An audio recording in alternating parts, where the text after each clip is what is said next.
Everton kembali ke hitahnya. Jadi hitah Everton itu bukan di posisi 4 besar atau 6 besar, tapi sekadar merepotkan untuk Liverpool. Itu. Ki, ada yang menarik nih. Apa sih, Kang? Abang Gitar, mainkan.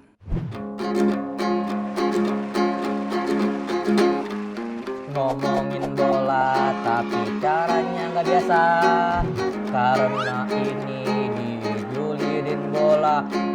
Karena ini dijulitin bola. Karena ini dijulitin bola.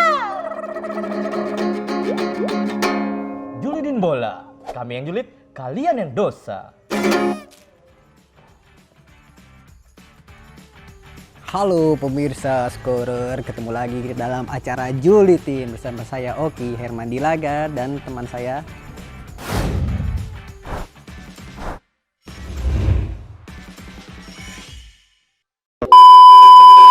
Ya, pada acara Julitin kali ini kita akan membahas tim Inggris lagi tim Inggris karena memang banyak penggemarnya dari tim Inggris. Yang paling banyak ditonton juga kalau kita bahas tim Inggris. Iya, memang. Yang kalau pengen paling banyak ditonton harus Inggris.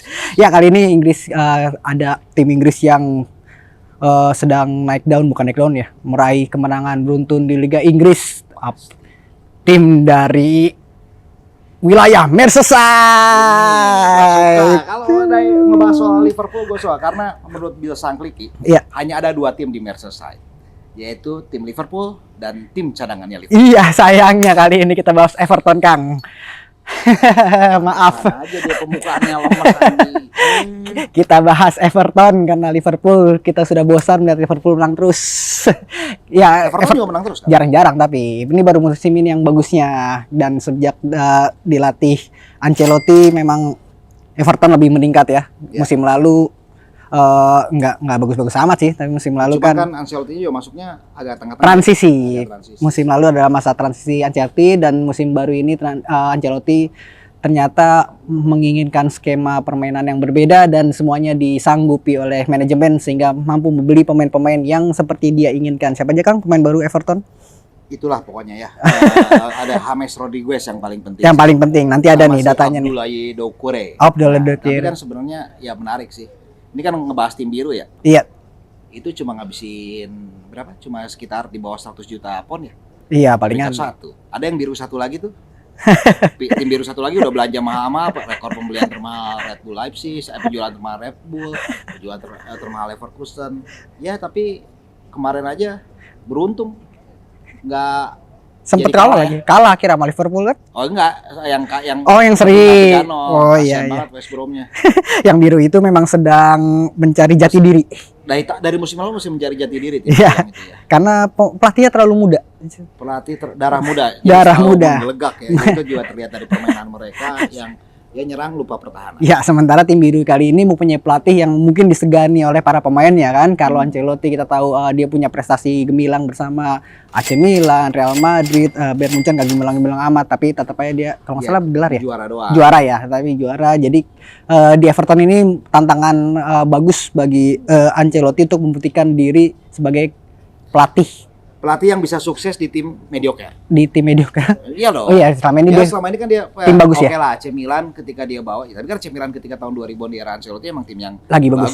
Benar. Ada AC Milan, Real Madrid, Chelsea, Bayern Munchen semuanya bagus-bagus ya. Ini Everton ini tantangan dia mungkin nggak juara, tapi dalam arti Everton lolos ke Liga Champions aja sebuah penghargaan pencapaian luar biasa. Yang terakhir kali ya dia 4 besar tuh David Moyes 2004-2005. Oh iya. Itu. Lama banget itu waktu Liverpool juara ya. Waktu Liverpool juara Liga Champions. Liverpoolnya peringkat 5. Iya, tapi saat itu juga sayangnya lolos ke putaran kualifikasi kesulitan juga Everton. Iya, Everton gagal ke Liga Champions karena kalah agregat 2-4 dari Villarreal. Jadi kali ini kesempatan Everton buat lolos lagi ke Liga Champions. Tapi kan saingan apa sih Villarrealnya jago juga waktu itu. Villarreal jago, Riquelme.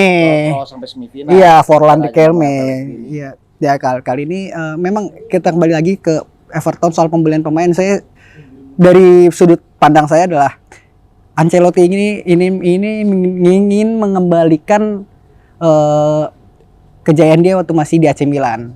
Cocok. Dari formasinya 4 back, 3 gelandang, ada yang kreatif, ada yang pekerja keras, lalu ada 2 gelandang serang yang free roll, lalu ada 1 penyerang tombak. Itu sama dulu waktu di AC Milan dia dengan Ya, sama formasi pohon Natalnya kan. Pohon Natal. Sekarang Ya. kan kalau dulu Shevchenko di depan, di belakangnya Costa sama si Rui Costa. Oh, dulu kakak Sidor. Kakak Rui Costa. Sidor. Ya ini Bapak pasti masih jadi kuliah, masih kuliah waktu itu. Oh, gitu. Saya udah jadi wartawan Pak pada saat itu ya. Iya, Jadi iya. kebayang kan umur kita selisihnya berapa tahun. Jadi pada saat itu Gattuso, Sidor sama Pirlo itu berada di belakangnya. Oh, Yang di gitu. belakang 2 striker itu, di belakang Shevchenko adalah Rui Costa dan Kakak. Oh iya, Sementara kakak. di sini Calvert-Lewin sebagai ujung tombak Benar. tunggal, di belakangnya James sama si Richarlison. Richarlison. Tapi ini lebih dua gelandang serangnya lebih melebar. Bedanya. Kalau dulu kan kakak sama Rui Costa terkenal sebagai benar-benar AMC murni gitu. Loh enggak, tapi mainnya tetap Mainnya tetap melebar mereka. Iya, Kalau tapi kan memang secara apa ya? Secara taktikal memang agak ada Kemiripan. nih. Dalam artian kemarin nonton nggak pas lawan Crystal Palace? nonton. Itu Ben lo ada yang nonton juga ya? Iya. Palace ya? Oh, karena- Sebab ada pemain saya FPL saya 3 orang di Everton, jadi harus karena melihat jangan permainan. karena gratis ya sebagai ya. Streamingnya jadi bisa ditonton banyak orang. Enggak, jadi dalam artian gini, ingat nggak ketika Ancelotti ini luar biasa ya, ketika melawan Crystal dibandingkan lawan Tottenham ya. Iya. Lawan Crystal sebelumnya bukan Tottenham, yang pekan kedua, yang West Bromwich Albion Bromwich. 5-2. Ketika melawan West Bromwich Albion, kan 3 gelandang tadi bertahan, Doucouré, Alan, Andre Gomez. Andre Gomez. Iya. Nah, ketika tiga ini ketika melawan West Brom, si Doucouré ini jadi pemain di belakang nomor 10. Dia bisa jadi ke 10. Iya. Jadi benar-benar memberikan tekanan. Tapi ketika melawan Crystal Palace, tiga back ini, 3 gelandang bertahan ini bermain sangat disiplin. Doucouré tidak bermain jauh sampai berada di posisi nomor Ke depan, 10 iya. karena untuk mengantisipasi serangan balik yang dilakukan oleh Crystal Palace. Iya, Itu karena- akhirnya sukses. Iya, Crystal Palace punya pemain cepat kan, Ebere Iya. Eze, dan terus Wilfried Zaha juga si Andros Townsend. Jadi ini Alex Thompson, betul. Nah, dengan makanya- dengan tipikal box to boxnya Doucouré Nah, memang ya untuk mematikan pergerakan serangan balik dari Crystal ya Palace. ini menjadi satu pembelian terbaik lah Doucouré ya. Iya. Tapi ya kembali dilihat bahwa ini Everton punya kans. Kembali saya katakan cuma punya kans ya. Iya. Kalau kans untuk bersaing memperebutkan 6 besar. 6 besar, Enam besar. nggak nyampe 4 besar. Agak berat. Tapi tergantung nih. Ini jangan-jangan ini jadi musim yang anomali lagi loh. Kenapa? Musim Leicester sempat ya naik, musim kan? lalu benar.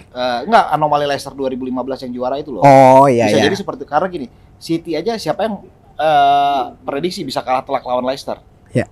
Chelsea ya tadi kita bahas seperti di awal masih mencari jati diri. Hmm. Arsenal ya Arsenal lah. Tapi Kayak di gitu. antara pemain-pemain itu saya selalu melihat permainan Alan nyata. Alan yang Benar-benar luar biasa. membuat perbedaan apa ya, membuat lini Wah. tengah. meraih medali emas juga dia kan. Itu Alan mana? Nah, Alan ini memang menjadi perbedaan sih. Ini menjadi pemain yang paling vital mungkin posisinya sama seperti siapa namanya? Gattuso di ini atau Gattuso Oh, ada- Pirlo. Jadi Pirlo-nya di AC Milan. Andre Benar. Gomez jadi Gattuso-nya. Iya. Jadi Satu lagi Alan- Ambrosini sebelahnya. Bukan, Sidov kan. Sidov, itu oh, dia Doucouré. Belanda. Iya, boleh, Doucouré itu supaya nah sama Iya, ini iya, hampir mirip lah kalau menurut saya. Jadi Sidov ini yang bisa naik turun kan, Iya. dia bisa posisi nomor 10 juga Benar, bisa, iya. posisi nomor 8 nomor 6 juga bisa. Nah, Iya. itu memang tipikal murni ketika bertahan pun jadi pola 4-5-1. Tapi ini memang Ancelotti musim lalu dia nggak punya pemain seperti Alan kan, nggak punya pemain di playing playmaker seperti Alan. Musim lalu dia mengandalkan Tom Davis ya, yang masih Itulah. muda. Nah. Tom Davis yang tipikalnya box to Makanya box kalau juga. nanya- Andre kalau Gomez nanya yang- setting satu lagi saya nggak apa. Walaupun saya udah pernah. Andre Gomez yang terlalu stylish menurut saya. Iya. Jadi ini Alan benar-benar seorang gelandang bertahan yang punya apa ya, punya pekerja keras visi juga, lah, punya visi, bermain. punya visi dan work rate yang bagus. Betul. Jadi ini memang sesuai dengan apa yang diinginkan Ancelotti selama ini. Betul ya, tapi ya kembali permasalahannya, apakah ini memang cuma kejutan di Awal awal musim. musim aja atau memang ini bisa menunjukkan kualitasnya sampai akhir musim nanti ya, karena Memang konsistensi sih yang dibutuhkan Betul. oleh Everton. permasalahan Everton dari dulu adalah konsisten dalam inkonsistensi. Ya kan? Konsisten dalam inkonsistensi. Kadang bagus tiba-tiba ini, tapi kan emang Everton ya ini zaman saya ketika awal-awal jadi jurnalis ya, Ki, kan dirimu masih kuliah ya itu atau bahkan SD masih SD SMA. SD. Bahwa Everton itu selalu 2 musim sekali bagusnya, Iya. ya kan? Iya. Semuanya sempat naik, terus musim berikutnya pasti turun, naik lagi, turun lagi. Ini jarang-jarang Ancelotti juga demikian. Musim lalu oke lah, udah karena masa transisi, Iya. sekarang ada baik. Tapi belum tentu, ya mungkin ini makanya kembali bisa hanya sampai posisi 6 besar. Musim depan bisa jadi nggak ada keistimewaan seperti Karena ini. pemain-pemainnya ya kalau selama dia masih bermain cuma di Liga Inggris, Piala FA dan Piala Liga Inggris, saya kira mereka masih bisa kuat lah untuk bermain setiap pekan gitu loh. Betul. Tapi kalau udah mereka lolos ke kompetisi Eropa kan Beda beda lagi. lagi karena kedalaman skuadnya kita tahu meskipun dia punya Gylfi Sigurdsson masih di cadangan, Tom Davies masih di cadangan, Theo Walcott di cadangan, Alex Iwobi di cadangan, cuman kan terlihat banget nih dari 3 pekan awal ini Ancelotti menggunakan pemainnya itu aja 11 pemain yang sama. Main lawan Palace sama lawan West Brom tuh sama. Sama. Iya, Iya, jadi makanya. kelihatan banget Ancelotti mengandalkan 11 pemain ini. Sementara kalau 11 pemain ini ada yang cedera, kita tahu belum pernah dites nih, belum dites. Makanya, Merseyside itu cuma satu timnya. Merseyside Tim Merseyside itu cuma satu. sama aja satu lagi kan juga nggak punya kedalaman squad yang bagus. Tapi Baru terlihat nih, dikit-dikit nih gara-gara Diego Jota datang nih. Sebelum itu kan kedalamannya juga jelek nih, ada Merseyside satu lagi nih. Nggak, tapi lihat deh. Ini ya, kita nyebrang dikit lah ke Iya. yang Manchester. yang beda pelemparan batu sama Goodison Park Oke. ya di Anfield, bahwa apa namanya, saya udah pernah ngomong nih, ini kalau misalnya nanti di akhir musim ditonton, ini saya omongin dari sekarang ya. Kalau Liverpool menang lawan Arsenal kemarin dan akhirnya terbukti 3-1, Iya. Liverpool akan juara lagi musim ini. Juara, Ki. Tapi ya boleh lah Liverpool masih bisa juara. Everton itu Makanya emang jadwalnya emang lagi gampang juga sih. Dia jadwalnya ya yang susah cuma Tottenham, tapi ya golnya juga dari set piece kan. Iya. Tapi ya maksudnya benar, kenapa kita harus ngetes Everton itu ketemu tim-tim seperti Liverpool, seperti Manchester United, Manchester City yang punya penguasaan bola lebih baik kan ketimbang yang lainnya. Tapi saya tahu kalau misalnya Anda melihat ucapan saya di musim lalu Iya. di medium selain sini lah Iya, ya, iya. banyak kan kalau saya bisa dilihat di mana-mana gitu kalau saya ngomong bahwa kedatangan Ancelotti ke Everton ini justru akan mempersulit Liverpool.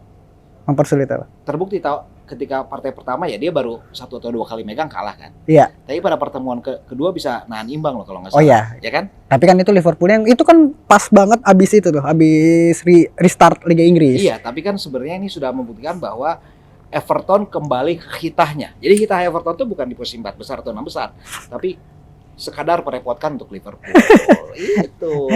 Musim ini Everton bisa lah 6 besar seperti Leicester. Bisa, merepotkan pun bisa, karena kalau secara rekor pertemuan Merseyside Derby memang pertandingan Everton Liverpool ini dari dulu lebih banyak hasil imbang dalam sejak era David Moyes ini, kalau dihitung-hitung banyak hasil imbang dan diwarnai lebih berwarna lah, maksudnya ada kartu merah, Bisa lah. kartu kuning banyak. Gitu. Dari 2 pertandingan ketemu Liverpool, saya yakin salah satunya Everton menang.